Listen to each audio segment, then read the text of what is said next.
Hello everyone, कैसे हो आप सभी। स्वागत है आपका अपने चैनल टीचिंग विद वाणी में। आई होप आप सभी अच्छे होंगे और अपनी तैयारी को बेहतर कर रहे होंगे। दोस्तों, आज की क्लास में हम हिंदी साहित्य और संस्कृत साहित्य के महत्वपूर्ण प्रश्नों को करेंगे। तो चलिए आज की वीडियो को स्टार्ट करते हैं। उससे पहले अगर आप चैनल पर पहली बार आए हो तो चैनल को सब्सक्राइब और वीडियो को लाइक जरूर करना। आज का हमारा पहला क्वेश्चन है, निम्नलिखित में से मैथिली शरद गुप्त की कौन सी रचना नायिका प्रधान नहीं है। यशोधरा, साकेत, पंचवटी, विष्णुप्रिया। बताइए इसका राइट आंसर क्या होगा। हाँ जी, मैथिली शरद गुप्त की कौन सी रचना नायिका प्रधान नहीं है। तो आपको याद रखना, जो मैथिली शरद गुप्त है इनकी पंचवटी रचना नायिका प्रधान नहीं है। इसका राइट आंसर क्या होगा। Option C. बात करें पंचवटी की सन कितनी है, तो आपको याद रखना 1925। मैंने आपको क्या बताया, मैथिली शरद गुप्त की पंचवटी रचना नायिका प्रधान नहीं है। हमारा नेक्स्ट क्वेश्चन है, रंग में भंग नामक काव्य कृति के रचयिता है भिखारी दास, मलुक दास, मैथिली शरद गुप्त या तुलसीदास। बताइए इसका राइट आंसर क्या होगा। हाँ जी, रंग में भंग नामक काव्य कृति के रचयिता कौन है। तो आपको याद रखना, जो रंग में भंग नामक काव्य कृति है इसके रचयिता राष्ट्र कवि मैथिली शरद गुप्त है। तो इसका राइट आंसर क्या होगा। Option C. अब ये जो रंग में भंग नामक काव्य कृति है इसमें क्या है, तो आपको याद रखना राजपूतानी आनवान की कथा है। किसकी कथा। राजपूतानी आनवान की कथा। आपको याद रखना, ये पेपर में पूछा गया कि रंग में भंग नामक काव्य कृति में क्या है, तो आपको याद रखना राजपूतानी आनवान की कथा है। हमारा नेक्स्ट क्वेश्चन है, साकेत महाकाव्य का सर्वाधिक मालविक सर्ग है षष्ठ, अष्टम, सप्तम, नवम। बताओ क्या होगा इसका राइट आंसर। हाँ जी, साकेत महाकाव्य का सर्वाधिक मालविक सर्ग कौन सा है। तो आपको याद रखना कौन सा है, नवम। इसका राइट आंसर क्या होगा। Option D. हमारा नेक्स्ट क्वेश्चन है, अयोध्या सिंह उपाध्याय हरिओं द्वारा लिखित काव्य ग्रंथ है पथिक, चौखे चौपदे, कनुप्रिया, बासवदत्ता। बताओ क्या होगा इसका राइट आंसर। हाँ जी, अयोध्या सिंह उपाध्याय हरिओं द्वारा लिखित काव्य ग्रंथ कौन सा है। तो आपको याद रखना कौन सा है, चौखे चौपदे। इसका राइट आंसर क्या होगा। Option B. हमारा next most important question, Dwivedi युग के संपूर्णता प्रतिनिधि कवि हैं श्रीधर पाठक, मैथिली शरद गुप्त, हरिओं, इनमें से कोई नहीं। बताओ क्या होगा इसका राइट आंसर। हाँ जी, द्विवेदी युग के संपूर्णता प्रतिनिधि कवि कौन थे। तो आप सभी को पता है कौन थे, मैथिली शरद गुप्त। इसका राइट आंसर क्या होगा। Option B. हमारे नेक्स्ट क्वेश्चन है, भारत भारती में किस भावना की रूपरेखा प्रस्तुत है। दैन्य भावना, प्रेम भावना, राष्ट्रीय भावना या भक्ति भावना। बताओ क्या होगा इसका राइट आंसर। दोस्तों, आज के जितने भी क्वेश्चन है सभी आपके एग्जाम में पूछे गए। ऐसा कोई भी क्वेश्चन नहीं है जो आपके एग्जाम में पूछा न गया हो और मैं फालतू का पढ़ा रही हूँ। बताओ भारत भारती ने किस भावना की रूपरेखा प्रस्तुत की है। तो आपको याद करना कौन सी बुक की है, राष्ट्रीय भावना। इसका राइट आंसर क्या होगा। Option C. अब ये भारत भारती किसकी रचना है। तो आपको याद रखना राष्ट्रीय काव्य धारा के प्रतिनिधि कवि मैथिली शरद गुप्त द्वारा रचित भारत भारती रचना है, जिसका प्रकाशन कब हुआ था। तो आपको याद रखना 1912। हमारा नेक्स्ट क्वेश्चन है, रत्नाकर कृत गंगा अवतरण किस छंद में लिखा गया। चौपाई, रोला, दोहा, धनाक्षरी। बताओ क्या होगा इसका राइट आंसर। हाँ जी, रत्नाकर कृत गंगा अवतरण किस छंद में लिखा गया। तो आपको याद रखना द्विवेदी युग के ब्रज भाषा के कवि जगन्नाथ दास रत्नाकर ने गंगा अवतरण नामक काव्य ग्रंथ की रचना रोला छंद में की थी। तो इसका राइट आंसर क्या होगा। Option B. हमारा नेक्स्ट क्वेश्चन है, द्विवेदी युग के मानकीकरण की दृष्टि से कौन सा युग सर्वाधिक महत्वपूर्ण युग था। भारतेंदु युग, छायावादी युग, द्विवेदी युग या प्रगतिवाद युग। बताओ क्या होगा इसका राइट आंसर। हाँ जी, हिंदी भाषा के मानकीकरण की दृष्टि से कौन सा युग सर्वाधिक महत्वपूर्ण युग था। तो आपको याद रखना द्विवेदी युग। दोस्तों, ये इतना इंपॉर्टेंट क्वेश्चन है, बहुत बार एग्जाम में पूछा गया। तो अगर आप चाहो तो अपनी कॉपी में लिख जरूर लेना, इंपॉर्टेंट क्वेश्चन है। हमारा नेक्स्ट क्वेश्चन है, किसान के रचनाकार है मैथिली शरद गुप्त, निराला, हरिओं, प्रसाद। बताओ क्या होगा इसका राइट आंसर। हाँ जी, दोस्तों ये भी ऐसी रचनाएं बहुत पेपर में पूछी जाती है, तो आपको याद रखना किसान के रचनाकार मैथिली शरण गुप्त है। इसका राइट आंसर क्या होगा? Option A. हमारा नेक्स्ट क्वेश्चन है, साकेत में कितने सर्ग हैं? 15, 12, 11, 7। बताओ क्या होगा इसका राइट आंसर? हाँ जी, साकेत में कितने सर्ग हैं? तो आपको याद रखना साकेत में 12 सर्ग है। इसका राइट आंसर क्या होगा? Option B. दोस्तों आपको याद रखना राष्ट्र कवि मैथिली शरण गुप्त द्वारा रचित साकेत में 12 सर्ग है। यह राम कथा पर आधारित काव्य ग्रंथ है। किस पे है? तो आपको याद रखना राम कथा। ये बहुत इंपॉर्टेंट पॉइंट है, बहुत पेपर में पूछा जाता है। मैंने आपको क्या बताया? साकेत में 12 सर्ग है। ये किसकी रचना है? मैथिली शरण गुप्त की रचना है। किस पर आधारित है? तो राम कथा पर आधारित काव्य ग्रंथ है। हमारा नेक्स्ट क्वेश्चन है, निम्नलिखित में से कौन सी विशेषता द्विवेदी युगीन काव्य की नहीं है? इतनी व्यत्यात्मकता, सुधारवाद, काव्य भाषा के रूप में खड़ी बोली की प्रतिष्ठा, स्वानुभूति की प्रत्यक्ष विवृत्ति। बताओ क्या होगा इसका राइट आंसर? हाँ जी, तो दोस्तों आपको याद रखना कौन सी नहीं है? स्वानुभूति की प्रत्यक्ष विवृत्ति। इसका राइट आंसर क्या होगा? Option D. हमारा नेक्स्ट तो most important question, Bharat Bharati किसकी रचना है? मैथिली शरण गुप्त की, हरिओद की, दिनकर की या निराला की? बताओ क्या होगा इसका राइट आंसर? हाँ जी, भारत भारती किसकी रचना है? तो आपको याद रखना जो भारत भारती रचना है ये मैथिली शरण गुप्त की है। इसका राइट आंसर क्या होगा? Option A. बात करें इसके प्रकाशन वर्ष कितना है? तो आपको याद रखना 1912। दोस्तों भारत भारती ऐसी रचना है मैथिली शरण गुप्त की, हर एग्जाम में पूछी जाती है। ज्यादातर अगर आपने प्रीवियस पेपर देखे होंगे तो ये पूछा ही गया इंपॉर्टेंट क्वेश्चन है। हमारा नेक्स्ट क्वेश्चन है, छायावाद के 4 स्तंभों में निम्न में से कौन एक नहीं है? अज्ञे, निराला, पंत, प्रसाद। बताओ इसका राइट आंसर क्या होगा? हाँ जी, छायावाद के 4 स्तंभों में निम्न में से कौन एक नहीं है? तो आपको याद रखना छायावाद के स्तंभ 4 कौन कौन से हैं? कौन कौन से हैं? जयशंकर प्रसाद है, सुमित्रा नंदन पंत है, और कौन है? जल्दी से बताओ कौन है? निराला, निराला जी हैं, और कौन है? महादेवी वर्मा, महादेवी वर्मा है। तो कौन से नहीं है? अज्ञे। तो इसका राइट आंसर क्या होगा? Option A. हमारा नेक्स्ट क्वेश्चन है, जयशंकर प्रसाद द्वारा रचित कामायनी में सर्गों की संख्या है 15, 21, 13, 24। बताओ इसका राइट आंसर क्या होगा?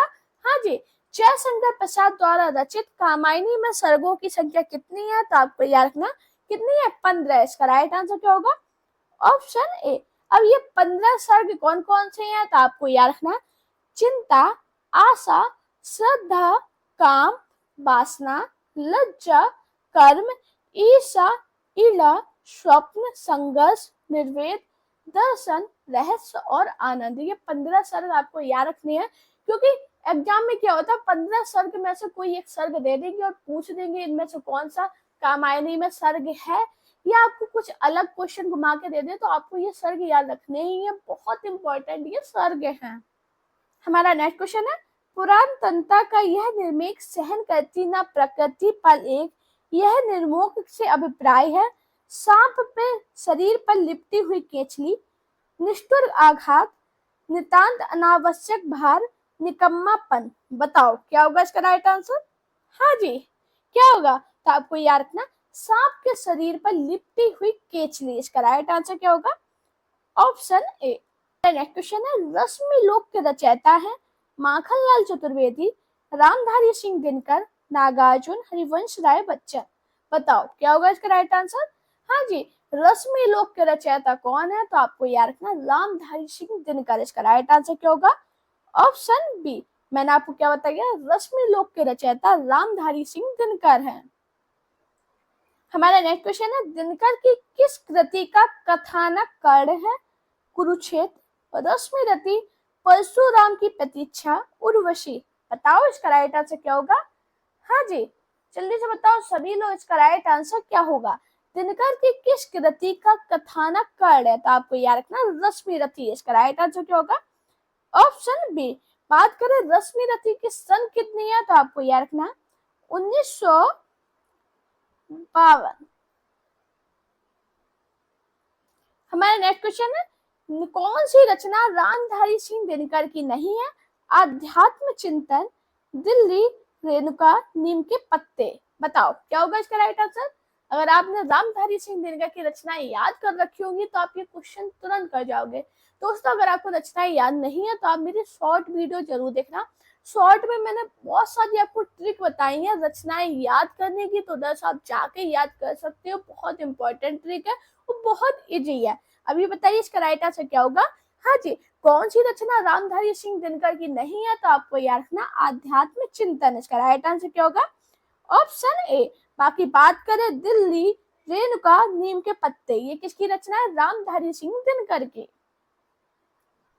हमारा नेक्स्ट क्वेश्चन है, रामधारी सिंह दिनकर की किस कृति को आधुनिक युग की गीता कहा गया? रेणुका, हुंकार, कुरुक्षेत्र, उर्वशी। बताओ इसका राइट आंसर क्या होगा। हाँ जी, रामधारी सिंह दिनकर की किस कृति को आधुनिक युग की गीता कहा गया? तो आपको याद रखना कुरुक्षेत्र। इसका राइट आंसर क्या होगा? Option C. हमारा नेक्स्ट क्वेश्चन है, निम्नलिखित में से दिनकर की काव्य रचना नहीं है? हुंकार, उर्वशी, कुरुक्षेत्र, त्रिधारा। बताओ क्या होगा इसका राइट आंसर। हाँ जी, दिनकर की काव्य रचना कौन सी नहीं है? तो आपको याद रखना जो त्रिधारा है ये रामधारी सिंह दिनकर की रचना नहीं है, बल्कि किसकी रचना है? सुभद्रा कुमारी चौहान की। किसकी है? सुभद्रा कुमारी चौहान। अगर आपको ये रचना याद नहीं है तो ये जरूर लिख लेना, क्योंकि इनकी बहुत इंपॉर्टेंट रचना है। इतने एग्जाम पे ये क्वेश्चन डायरेक्ट बना है। मैंने आपको क्या बताया, दिनकर की रचना कौन सी नहीं है? तो आपको याद रखना त्रिधारा। इसका राइट आंसर क्या होगा? Option D. त्रिधारा दिनकर की रचना नहीं है, बल्कि सुमित्रा कुमारी चौहान की रचना है। हमारा नेक्स्ट क्वेश्चन है, आधार्य का कवि किसे कहा गया? दिनकर को, अज्ञे को, त्रिलोचना को, गिरिराज कुमार माथुर को। बताओ इसका राइट आंसर क्या होगा। हाँ जी, अधैर्य का कवि किसे कहा गया? तो आपको याद रखना दिनकर को। इसका राइट आंसर क्या होगा? Option A. हमारा नेक्स्ट क्वेश्चन है, रामधारी सिंह दिनकर की काव्य कृति कौन सी है? लोकायतन, आर्यवर्त, कुरुक्षेत्र, उन्मुक्त। बताओ क्या होगा इसका राइट आंसर। हाँ जी, दोस्तों आप सभी से रिक्वेस्ट कर रही हूँ, अगर आपको वीडियो पसंद आए तो प्लीज अपने दोस्तों से वीडियो को शेयर जरूर करना और प्यारा सा कमेंट करके ये जरूर बताना आपको मेरी क्लास कैसी लगी है। अभी इसका आंसर बताइएगा, रामधारी सिंह दिनकर की काव्य कृति कौन सी है? तो आपको याद रखना कुरुक्षेत्र। इसका राइट आंसर क्या होगा? Option C. हमारा नेक्स्ट क्वेश्चन है, दिनकर का काव्य नहीं है? उर्वशी, हुंकार, जयद्रथ, रेणुका। बताओ क्या होगा इसका राइट आंसर। हाँ जी, दिनकर का काव्य कौन सा नहीं है? तो आपको याद रखना जयद्रथ दिनकर का काव्य नहीं है। इसका राइट आंसर क्या होगा? Option C. अब ये जयद्रथ है, ये रामधारी सिंह दिनकर का काव्य नहीं है, ये तो मान लिया। अब ये किसका काव्य है? तो आपको याद रखना मैथिली शरण गुप्त द्वारा रचित ये खंड काव्य। क्या है? तो आपको याद रखना खंड काव्य। हमारा नेक्स्ट क्वेश्चन है, दिनकर की काव्य कृति रश्मि रथी में रश्मि रथी कौन है? कृष्ण, कर्ण, पुरूरवा, परशुराम। बताओ क्या होगा इसका राइट आंसर। हाँ जी, दिनकर की काव्य कृति में रश्मि रथी कौन है? तो आपको याद रखना कर्ण। इसका राइट आंसर क्या होगा? Option B. हमारा नेक्स्ट और most important question, Ramdhari Singh Dinkar को ज्ञानपीठ पुरस्कार किस रचना पर दिया गया? उर्वशी, रेणुका, कुरुक्षेत्र, हुंकार। बताओ इसका राइट आंसर क्या होगा। हाँ जी, रामधारी सिंह दिनकर को ज्ञानपीठ पुरस्कार किस रचना के लिए दिया गया? तो आपको याद रखना उर्वशी के लिए। इसका राइट आंसर क्या होगा? Option A. और कब दिया गया? तो आपको याद रखना 1972 में। दोस्तों ये इतना इंपॉर्टेंट क्वेश्चन है, हर एग्जाम में पूछा गया, चाहे आप केबीएस की तैयारी कर रहे हो, टीजीटी पीजीटी की असिस्टेंट प्रोफेसर या किसी भी स्टेट के एग्जाम की तैयारी कर रहे हो, आपके लिए इंपॉर्टेंट क्वेश्चन है। हमारा नेक्स्ट क्वेश्चन है, मालती माधव किसकी रचना है? भट्ट गोपाल, श्रीहर्ष, भवभूति या दंडे। बताओ क्या होगा इसका राइट आंसर। हाँ जी, मालती माधव किसकी रचना है? तो आपको याद रखना है मालती माधव भवभूति द्वारा रचित नाटक है। इसका राइट आंसर क्या होगा? Option C. तो आपको याद रखना जो मालती माधव ये क्या है? नाटक। हमारा नेक्स्ट क्वेश्चन है 10 कुमार चरित किसकी रचना है? कालिदास की, भवभूति, दंडी या मास? बताओ क्या होगा इसका राइट आंसर। हाँ जी, 10 कुमार चरित किसकी रचना है? तो आपको याद रखना 10 कुमार चरित दंडी की रचना है। इसका राइट आंसर क्या होगा? Option C. हमारा नेक्स्ट क्वेश्चन है इनमें से कौन सी रचना माघ की है? कीर्ति अर्जुनियम, 10 कुमार चरितम, मेघदूत, शिशुपाल वध? बताओ क्या होगा इसका राइट आंसर। हाँ जी, कौन सी रचना माघ की है? तो आपको याद रखना कौन सी है? शिशुपाल वध। इसका राइट आंसर क्या होगा? Option D. बात करें जो शिशुपाल वध है ये कितने सर्गों में विभक्त है? तो आपको याद रखना 20 सर्गों में। ये बहुत इंपॉर्टेंट क्वेश्चन है। बात करें जो माघ है इन्हें और किस नाम से प्रसिद्ध है? तो आपको याद रखना घंटा नाम से। किस नाम से? घंटा नाम से। मैंने आपको क्या बताया? जो शिशुपाल वध है ये माघ की रचना है। माघ घंटा नाम से भी प्रसिद्ध है। शिशुपाल वध 20 सर्गों में विभक्त है। नेक्स्ट क्वेश्चन है सुख दुखात्मक को रसा किसकी उक्ति है? मैयर, रामचंद्र गुणचंद, पंडित राज जगन्नाथ, विश्वनाथ? बताओ इसका राइट आंसर क्या होगा। हाँ जी, सुख दुखात्मक को रसा किसकी उक्ति है? तो आपको याद रखना रामचंद्र गुणचंद। इसका राइट आंसर क्या होगा? Option B. हमारा नेक्स्ट क्वेश्चन है कला परिच्छेद के लेखक कौन है? कालिदास, दंडी, भवभूति, भारवी? बताओ क्या होगा इसका राइट आंसर। हाँ जी, कला परिच्छेद के लेखक कौन है? तो आपको याद रखना कला परिच्छेद के लेखक दंडी है। इसका राइट आंसर क्या होगा? Option B. हमारा नेक्स्ट क्वेश्चन है भारवी द्वारा रचित कीर्ति अर्जुनियम का प्रधान रस है वीर रस, करुण रस, श्रृंगार रस या शांत रस? बताओ क्या होगा इसका राइट आंसर। हाँ जी, भारवी द्वारा रचित कीर्ति अर्जुनियम में प्रधान रस कौन सा है? तो आपको याद रखना वीर रस। इसका राइट आंसर क्या होगा? Option A. हमारा नेक्स्ट क्वेश्चन है शिशुपाल वध के रचनाकार का नाम है भाम्य, कुंतक, भारवी, माघ? अभी हाल मैंने आपको बताया था कौन है? माघ। इसका राइट आंसर क्या होगा? Option D.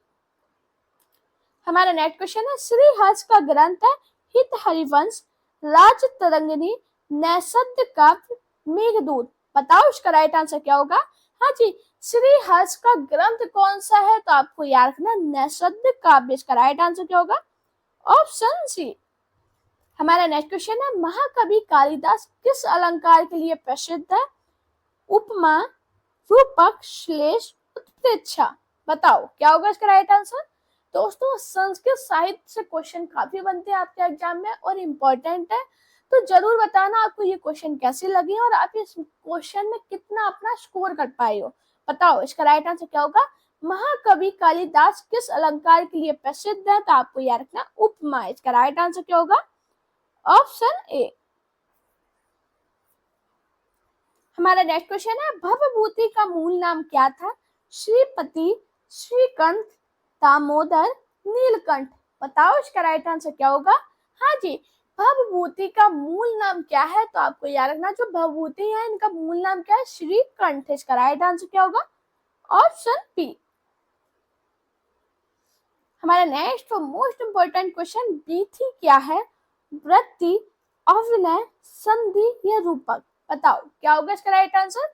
बीथी क्या है? तो आपको याद रखना जो बीथी है ये रूपक है। इसका राइट आंसर क्या होगा? Option D. हमारा नेक्स्ट और इम्पोर्टेंट क्वेश्चन इनमें से कौन सी रचना भारवी की है? अभिज्ञान शाकुंतलम, 10 कुमार चरितम, रघुवंश महाकाव्यम, कीर्ति अर्जुनियम? बताओ क्या होगा इसका राइट आंसर। हाँ जी, कौन सी रचना भारवी की है? तो आपको याद रखना कीर्ति अर्जुनियम रचना भारवी की है। इसका राइट आंसर क्या होगा? Option D. हमारा नेक्स्ट क्वेश्चन है निम्नलिखित में से कौन कवि कालिदास के पूर्ववर्ती है? भारवी, दंडी, भाज, भवभूति? बताओ इसका राइट आंसर क्या होगा। हाँ जी, कौन कवि कालिदास के पूर्ववर्ती हैं? तो आपको याद रखना कौन है? भास। इसका राइट आंसर क्या होगा? Option C. हमारा नेक्स्ट क्वेश्चन है निम्नलिखित में से कौन कवि अर्थ गौरव के लिए प्रसिद्ध है? भारवी, कालिदास, भास, श्रीहर्ष? बताओ इसका राइट आंसर क्या होगा। हाँ जी, कौन कवि अर्थ गौरव के लिए प्रसिद्ध है? तो आपको याद रखना कौन है? भारवी। इसका राइट आंसर क्या होगा? Option A.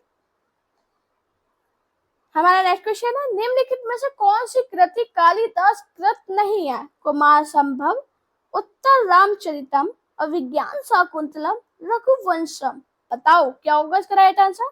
दोस्तों एक एक क्वेश्चन आपके लिए चुन के लाए हैं जो आपके एग्जाम में बनने वाले हैं और बनेंगे और पहले पूछे भी गए हैं। ऐसा नहीं है कि मैंने सब क्वेश्चन अलग से ही आपको बनाए, अपने मन से कोई क्वेश्चन नहीं बना रखा, सभी आपके प्रीवियस पेपर में पूछे गए थे और बहुत ज्यादा चांस है कि आपके एग्जाम में आएंगे।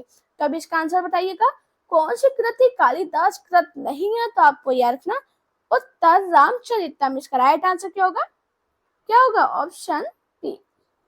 हमारा नेक्स्ट क्वेश्चन है, उज्ज्वल नीलमणि रचना है जीव गोस्वामी, भवभूति, रूप गोस्वामी, इनमें से कोई नहीं। बताओ इसका राइट आंसर क्या होगा? हाँ जी, उज्ज्वल नीलमणि रचना किसकी है? तो आपको याद रखना रूप गोस्वामी की। इसका राइट आंसर क्या होगा? Option C. हमारा नेक्स्ट क्वेश्चन है, मुद्रा राक्षस नाटक के रचयिता कौन है? कुमारदास, अमर सिंह, शूद्रक, विशाख दत्त। बताओ इसका राइट आंसर क्या होगा? हाँ जी, मुद्रा राक्षस नाटक के रचयिता कौन है? तो आपको याद रखना विशाख दत्त। इसका राइट आंसर क्या होगा? Option D. नेक्स्ट तो मोस्ट इंपोर्टेंट क्वेश्चन, उत्तर रामचरितम में तृतीय अंक का संबंध किससे है? वाल्मीकि के आश्रम से, अयोध्या से, सरयू का तट से, पंचवटी से। बताओ क्या होगा इसका राइट आंसर? हाँ जी, उत्तर रामचरित में तृतीय अंक का संबंध किससे है? दोस्तों आप सभी से रिक्वेस्ट कर रही हूँ, प्लीज वीडियो को शेयर जरूर करना अपने दोस्तों के साथ। इस क्लास के पीछे बहुत मेहनत आपके लिए की है, आगे भी करेंगे, तो आप लोग अपना सपोर्ट बनाइए। मैं प्रॉमिस करती हूँ आपके लिए बेस्ट से बेस्ट क्लास लाऊंगी। अभी इसका आंसर बताइए, उत्तर रामचरित में तृतीय अंक का संबंध पंचवटी से है। इसका राइट आंसर क्या होगा? Option D. हमारा नेक्स्ट क्वेश्चन है, संस्कृत के किस कवि के लिए घंटा विशेषण प्रयुक्त हुआ है? बाणभट्ट, भारवी, माघ, श्रीहर्ष। स्टार्टिंग में ही मैंने बताया था किसके लिए हुआ है? मांग के लिए। इसका राइट आंसर क्या होगा? Option C. हमारा नेक्स्ट क्वेश्चन है, रंगमंच पर पर्दे के पीछे का स्थान क्या कहलाता है? पृष्ठ पंच, नेपथ्य, दर्शक दीधा, कलाकार दीधा। बताओ क्या होगा इसका राइट आंसर? रंगमंच पर पर्दे के पीछे का स्थान क्या कहलाता है? नेपथ्य। इसका राइट आंसर क्या होगा? Option B. हमारा नेक्स्ट और मोस्ट इंपोर्टेंट क्वेश्चन, कालिदास ने सुलभ को महर्षि किसे कहा है? दुर्वासा को, वशिष्ठ को, परशुराम को, विश्वामित्र को। बताओ क्या होगा इसका राइट आंसर? हाँ जी, कालिदास ने सुलभ को महर्षि किसे कहा है? दुर्वासा को। इसका राइट आंसर क्या होगा? Option A. हमारा नेक्स्ट क्वेश्चन है, स्वप्नवास दत्तम नाटक के लेखक का नाम बताइए? कालिदास, भवभूति, भास, व्यास। बताओ क्या होगा इसका राइट आंसर? हाँ जी, स्वप्नवास दत्तम नाटक के लेखक का नाम क्या है? भास। इसका राइट आंसर क्या होगा? Option C. हमारा नेक्स्ट क्वेश्चन है, भारवी की माता का नाम क्या था? सुशीला, सुनीता, गीता, मीता। बताओ क्या होगा इसका राइट आंसर? हाँ जी, भारवी की माता का नाम क्या था? तो आपको याद रखना सुशीला। इसका राइट आंसर क्या होगा? Option A. मैंने आपको क्या बताया? भारवी की माता का नाम सुशीला था। हमारा नेक्स्ट क्वेश्चन है, अभिज्ञान शाकुंतलम नाटक के लेखक का नाम बताइए? भवभूति, कालिदास, भास, भारवी। बताओ क्या होगा इसका राइट आंसर? हाँ जी, अभिज्ञान शाकुंतलम नाटक के लेखक का नाम क्या है? तो आपको याद रखना क्या नाम है? कालिदास। इसका राइट आंसर क्या होगा? Option B. हमारा नेक्स्ट क्वेश्चन है, स्वप्नवास दत्तम नाटक के लेखक का नाम बताइए? कालिदास, भवभूति, भास, व्यास। दोस्तों इसका आंसर मुझे सभी लोग कमेंट में बताना, तो साथ में ये जरूर बताना आपको मेरी क्लास कैसी लगी। वीडियो पसंद आए तो वीडियो को लाइक कीजिए, चैनल को सब्सक्राइब कीजिए, अपने दोस्तों से वीडियो शेयर करना, मेरा Telegram account, Insta account, Facebook page पर मुझे फॉलो कीजिए। अपना प्यार और सपोर्ट चैनल पे इसी प्रकार बनाए रखिए। Thank you guys watching this video.